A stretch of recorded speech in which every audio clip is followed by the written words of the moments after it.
You're listening to the Tribe Nail Tech podcast, where nail techs find inspiration and motivation to take their career to the next level. We welcome you here. Now tribe up and slay your day. Here is your host, Becky Bunnell. Hello, everybody. Welcome to this episode of the Tribe Nail Tech podcast. I'm your host, Becky Bunnell. With this episode today, it is sponsored by Sojel Nails. Don't forget to hop on over to sojelnails.com/contest to enter for today's product giveaway. All right, guys, I have my special guest here all the way from the UK. It is 8 o'clock in the morning here. I think it's 3. So we're like, 8:30 and 3:30 your time. So 8:30 here in Utah and 3:30 in the UK. But this is my special guest, Katie Barnes. Hi, Katie. So I'm just starting my day. You're probably winding down with your day. Yeah. I am so excited you're on here with me today. I first probably met Katie in person we were both nail stars on Cruise with the Nail Stars. And I was trying to remember, was that 2019 or 2018? I think it was 18 now. I think it was 18. I just feel like 2020 has made me brain dead because I can't remember anything before. Technically doesn't count as a year, does it? Yeah, it's just like, everything. But we had the pleasure of being on Cruise with the Nail Stars. We were both educating on there, so we got to meet each other in person for the first time there. It was awesome to hang out with you for a week. We had a lot of fun on there. And then we were also both at Nail Camp East in Georgia in 2019. And I was kind of getting on there. I went live today on my Instagram and I was telling people it brought up the memory of us trying to get to Nail Camp. Oh, yeah. So like our journey or something. That was quite the trip. Sweet Michelle picked us up from the airport and we were trying to get to the cabins. And it was very dark and it was some very windy roads and we had a few people in our truck get sick and we had to pull over. And Katie was one of them, Amy was another, and I'm in the back laughing at the situation. I wasn't laughing that you guys were sick. Like Katie had been on no sleep forever, but I just found the humor in it that we were lost. We were in these back roads of Georgia, couldn't find our way to camp, and we were getting sick because of the windy roads. Oh, but that was a good time. Anyways, Katie, we're just going to jump into you. I want everybody to get to know you a little bit better. Many people do know you, but tell me a little bit about Katie Barnes. Like, what part of the UK are you in? What do you do? And you have so many things. So just, it's your time to shine and brag about yourself. So tell us all about Katie. So, I'm from the UK. I'm in a really beautiful little town right in the centre called Warwick in England.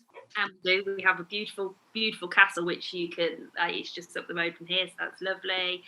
I am a educator and brand owner of my own tool range, Katie Barnes Tool Range. I started in the industry 13, 14 years ago now. It's hard to always count, isn't it? Remember. I think about 3 years into my career as a nail technician, I then owned my own salon. So I've done that. Then I started educating as well as that. But my passion really lay in the education side of the industry. So I sort of focused on that really. And then I sold, as many educators do, also sold some products that I use in my training on the side of the education. And there was just a need for nail tools. So my nail kits used to consisted of all sorts of random things. So I'm from a competition background. So anybody that is listening to this that competes knows that, some of the things that we use are the most random little tools just to perfect your nails and things. And I was always making them myself, so I was trying to file them in and cut them and tailor them and change them to be suitable, which is a bit of a pain. It's not ideal. So I wanted to create a tool range that incorporated those products that you could use without then having to tailor them, so they were sort of as I wanted them when I was competing. And one of the other things was Cuticle Tools as well. So I'm left-handed, so being a left-handed tech, to try and find tools that are suitable for you is really quite tricky. Scissors and the things in the way that you need to hold them can really be difficult. So I wanted to also create something that was suitable for right-handed and also for left-handed techs. So I do teach still now. At the moment, I haven't for quite a while due to lockdown restrictions in the UK. So how it is here at the moment is it's generally lockdown, I think, first March last year, March 2020.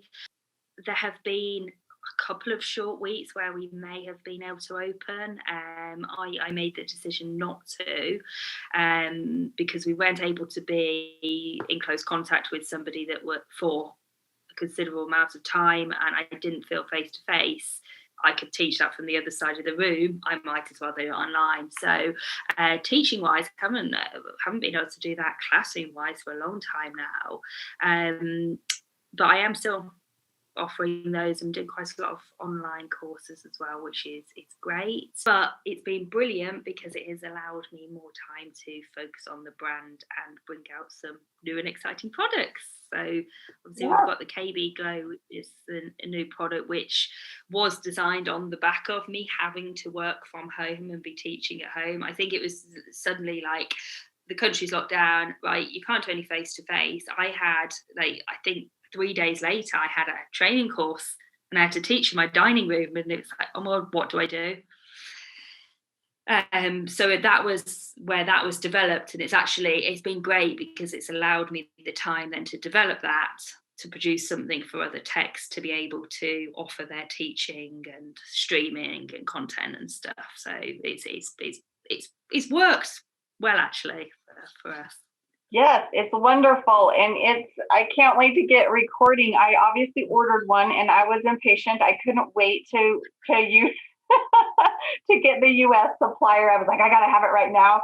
And I'm so excited to actually have something that is bright and lit up and that can keep you where you need to be. And it's perfect because the phone can sit right on top there.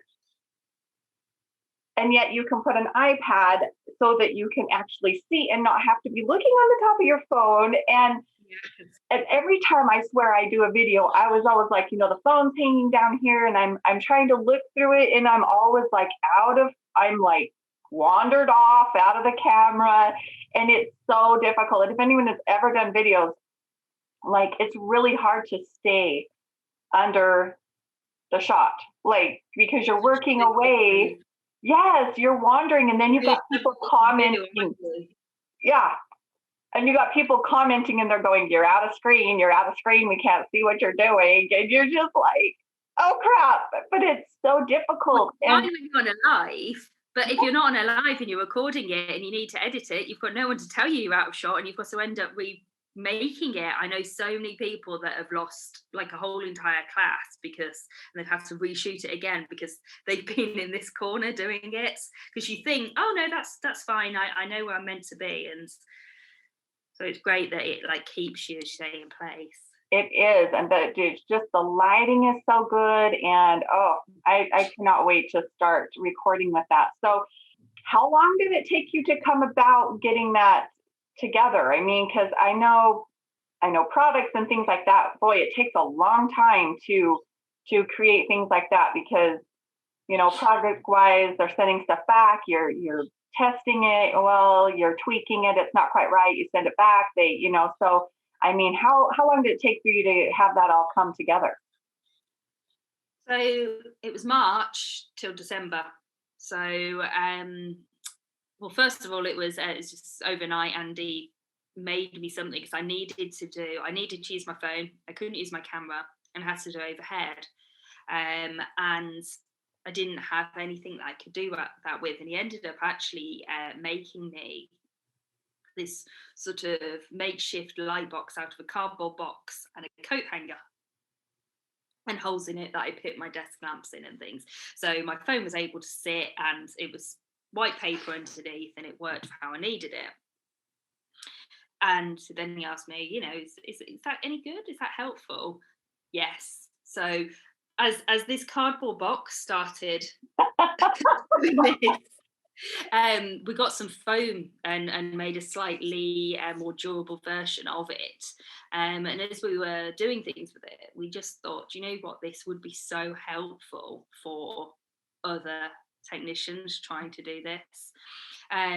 So we thought, yeah, let's do it. Let's make this something. And trying to find, well, one of the hardest ones is trying to find suppliers. It was difficult because we thought, because being a filming studio, there isn't anything like it. So we knew we needed to get it patented. But so then you have to be really careful who you're approaching as a manufacturer, especially with that. Because you've got that risk that then they could take that idea, make it, because they've got the facilities to do so. Anyway, really lucky. There's a manufacturer that is a 10-minute drive from us. Nice. So we sort of did this bit of a drawing. They made it into something. And then being 10 minutes away was brilliant because we could just drive there really easily to pick up prototypes and then just give them a call. And then again, the next day we could have another prototype. So we didn't have to worry about that whole shipping thing of testing things out, which was great. And then, yeah, in December, finally everything came together. We were happy with everything. We'd done all the changes, we tested it, got the patent application, all the trademark stuff, and then it was ready for December. So excellent Christmas present for many techs. Oh my goodness, yes. And it looked like you were just like obviously blown away with the amount of orders you got, and you were just like packaging them up, and it looks like it's been a great thing for you. And now you have a US distributor. Do you want to tell us all about that? Yeah, so we've got a US distributor, Tiffany Cordoza, who we worked with together, didn't we, at Nail Camp East? Yeah, she's based in Oregon. So she is distributing the glows and my tool range as well, which is great for the US because I do get a lot of orders from the US, and it just saves on that shipping and customs charges. That is just international orders are a killer, and the glow itself it's a 4 kilogram weight item. I don't think you do kilograms, but heavy. Yeah. It's a heavy item, so it's like super expensive shipping. So it's great that it saves on that. Yeah. Oh, that is so exciting. I'm so proud of you. That's just so amazing. It's so fun to be able to just be like, okay, now I'm an inventor. I've done this, I've done that. So what's the status with the UK? You say you're still locked down. What's happening? So at the moment, they've said, 17th of February, they've said that schools may be going back on the 8th of March. But then Scotland have just, so Scotland they do their own rules, and Wales do. Everyone's similar, but everyone just has slightly different rules. It's they've just locked down again for another 2 weeks. So who knows? Really don't know, actually. So maybe schools are going back on the 8th of March or not. I don't.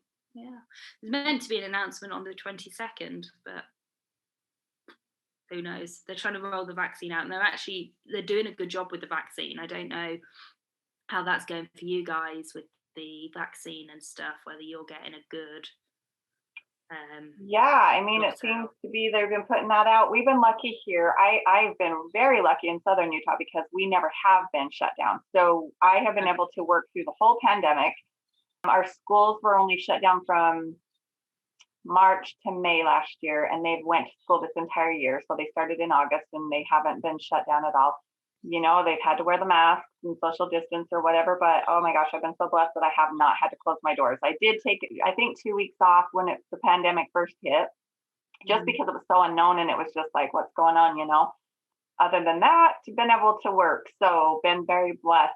So I feel bad for you guys that have been so shut down. So you have some other, and I don't know if you want to talk about personal, but you got engaged recently. I love it. Do you have a date set or anything for that? Yeah, the 27th of November. Nice. I'm hoping by then, well, who knows?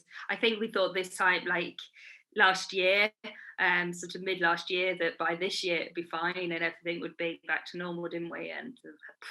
But so yeah, we've said November.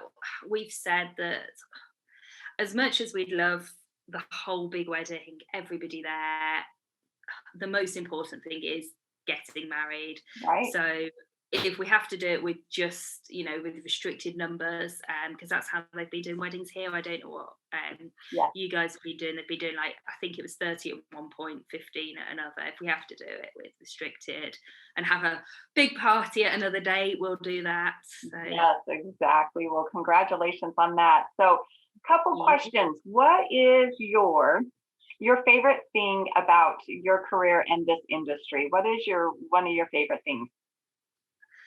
I'd probably say all the different opportunities.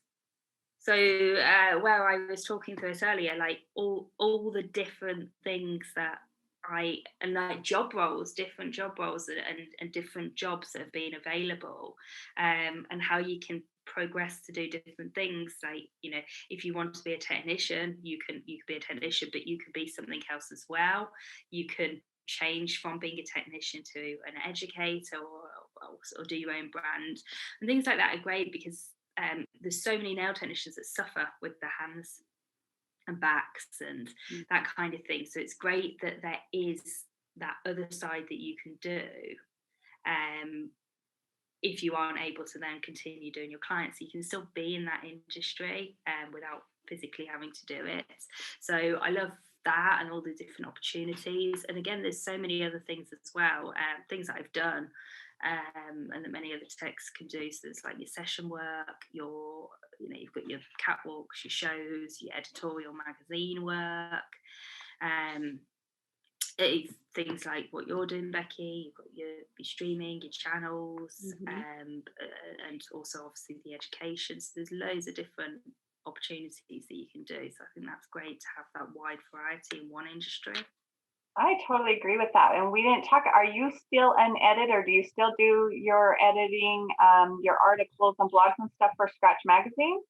Yes, there's me forgetting that one. So yes, so I write a fortnightly blog for Scratch Magazine, and articles, lots of different articles ad hoc for other publications, brands and things like that. So yeah, that's another one as well. That's a great opportunity to be able to work with magazines.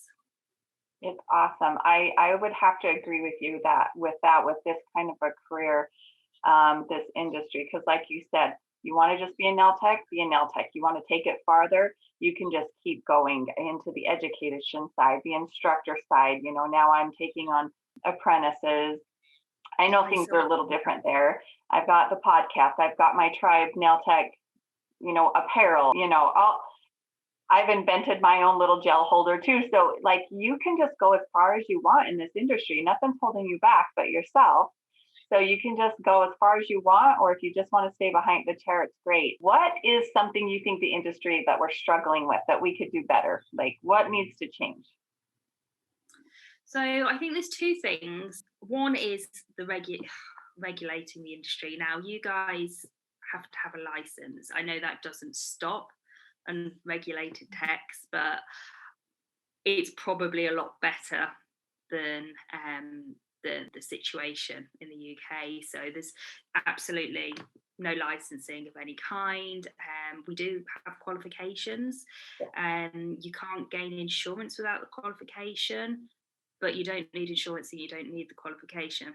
So anyone can set up a nail shop if they wanted. It would just be at that risk that they wouldn't be insured, but there's nothing governing that. There's generally, we don't tend to get any, therefore, because there's no licensing, there's no spot checks, lack of health and safety, and all those issues as well. The other, and I would say that this is a worldwide issue in the industry, is undercharging. Huge. So many nail technicians undercharge and devalue themselves. The problem with that, it then affects the whole industry. So it tends to devalue the whole industry as well, because then it gets to that whole expected of, oh, well, I should only be paying £20 for a set of nails because that's what, so and so charges. And I think technicians tend to, it's probably very much the same everywhere, that it's very much like you come out of school, you do your qualification, and there's 5 salons around you or nail techs, and you will look at their price lists and you will set your price on that. So, you might do an average, you might do a little bit cheaper, you might do the same, where you actually have no idea what your own overheads are. And a lot of the time, the prices you're setting it against, you'll be losing money. And I remember it's a chat that we had, I think on the cruise, with Amy, because Amy does that course of keeping profits in your pockets. Yes. Mm-hmm. And we were just chatting about that, and like the importance, and where her accountant made her break every tiny little thing down. Yeah. And you don't realise the costs of everything of it. You're running the business and your product and treatment costs as well. So I think that would be good. If I don't know if it is with you guys, but something that needs to be taught like at the very beginning of the course. So when you're learning, I think it's something that should be talked about, and the understanding of the pricing, rather than just picking a number out and hoping that will do. So I think that's something that's really important for this industry. It's just pricing correctly and seeing and valuing your worth and not apologising for it. Now, that's a very British thing as well, that, to apologise for things like that. I know a lot of other countries and cultures, it's not, and in Britain it's quite bad for, doing that kind of thing, apologising and then giving discounts, and people never wanted to pay full price. But it's just, I think it's as well, and sticking to it and believing in yourself and valuing yourself is then the most important thing to that, because once you believe in yourself, value your work and value yourself, you will then value what you're charging. Exactly. I totally agree with you on this, because I don't think they're teaching it in our schools. I'm pretty sure they're not.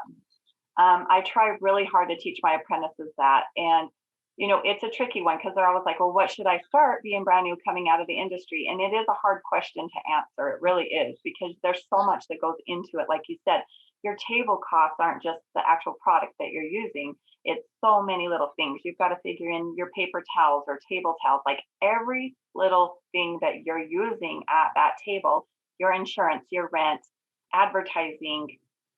So much goes into your price, your education, especially when they're first coming out. Obviously, like Amy teaches, you need to write the date on a product and how long did it take you to finish that product. Then you need to go back and count how many services lasted, and then how much that one product cost you per client. So when you figure everything you use in the salon, sometimes it can take a long time to figure that. But I totally agree with you on that. And I feel like people come out of school and then they'll look at all the different prices that people charge, and then they'll say, well, to build my clientele, I'm going to go lower than them to try to get more people to me. And I just don't like that thinking very well.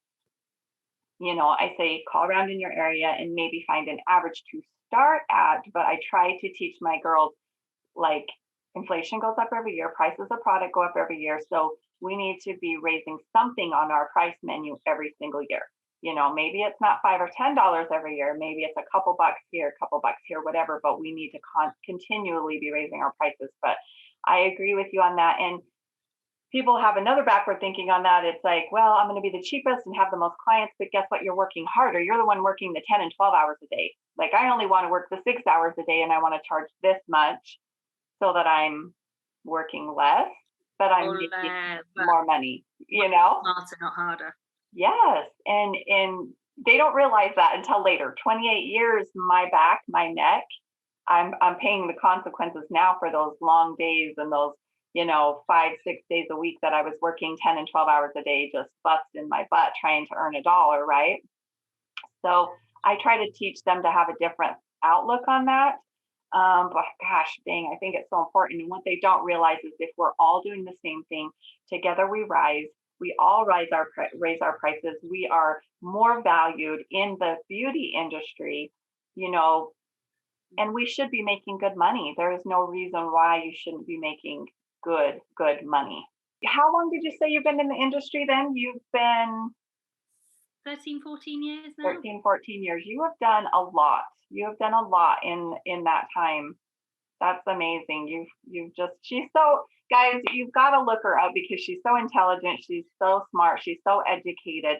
She knows so much. Like I said, I have loved getting to know you and being able to be in the same realm with you on different educating platforms and reading your blogs, and all your posts are all with educational. You're just a wonderful person. I just love you to pieces. And hopefully next year we can be at camp again. I hope so. I hope you can make it again. Katie, tell everybody where they can find you, your websites, your social media, all those things. Definitely get on there, check out her tools, the KB Glow. So what is your website? And then tell them your social media outlets. So my website is www.katiebarnesacademy.com. Instagram is Katie Barnes Tool Range. Facebook is Katie Barnes Academy. They're the two that I really mostly use. Then the US distributor that we've got, Tiffany Cordoza, her website is cordozanailsupply.com. She's based in Oregon. So if you're in the US and you're listening, you can order either directly from us or to save on shipping and customs, you can order from Tiffany as well. Perfect. Katie, it's been a pleasure having you on the podcast today. I hope you enjoyed it. We had a little technical difficulty getting on this morning, but we finally did it. And guys, check out the podcast. This is obviously the YouTube version, but you can catch it also on Spotify, Google, Apple, and Alexa. And you can catch my online classes at nailteched.com and find me at Nailed by Becky Bunnell on Instagram and Facebook. And I hope that you subscribe to the podcast and share with all your nail tech friends. And as always, tribe up and slay your day.